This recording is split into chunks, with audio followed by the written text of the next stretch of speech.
ఇప్పుడు మన మాతృభాష తెలుగులో మాట్లాడదాం.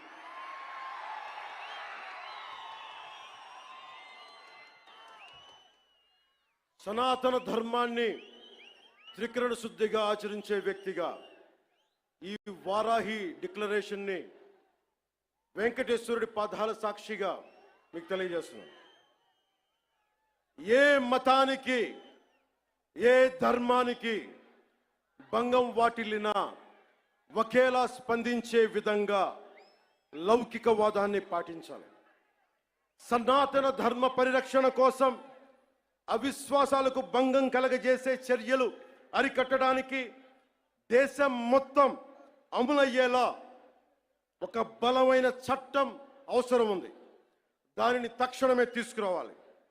ఆ చట్టాన్ని అమలు చేసేలా జాతీయ రాష్ట్ర స్థాయిల్లో సనాతన ధర్మ పరిరక్షణ బోర్డు ఏర్పాటు కావాలి.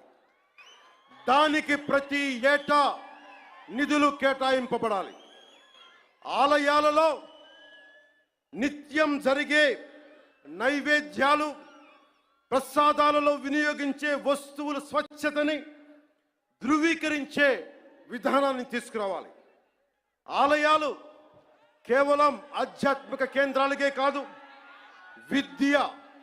విద్యా కేంద్రాలుగా, కళా కేంద్రాలుగా, ఆర్థిక కేంద్రాలుగా, పర్యావరణ పరిరక్షణ కేంద్రాలుగా మరియు సంక్షేమ కేంద్రాలుగా కూడా పూర్తి స్థాయిలో రూపుదిద్దుకోవాలి.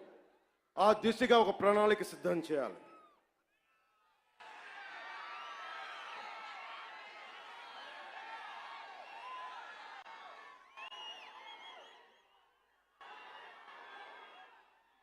ముగించబోయే ముందు ఇదొకటి చెప్పెళ్తా. This is to the national media, to the entire nation. Om Namo Narayana. Om Namo Narayana.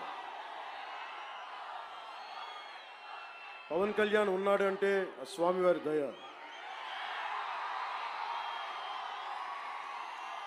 యోగ నరసింహస్వామి ఆలయంలో నామకరణం అన్నప్రాసన చేసింది మా తల్లి. ఆయన పాదాల చెంత ఉండేవాడిని. ఇక్కడే ఇదే తిరుపతిలో బాలాజీ నగర్లో నేను యోగాభ్యాసం చేశాను. యోగిని రాజేశ్వరి గారి దేవి దగ్గర ఆవిడ మహాసమాధి అయ్యారు. ఎప్పుడు కూడా దైవానికి మించి ఎవరూ లేవు. నాకు మీరంటే ఇష్టం, అలాగే మీకు కూడా నేనంటే ఇష్టం. అది ఇంకో సందర్భంలో మాట్లాడుకో.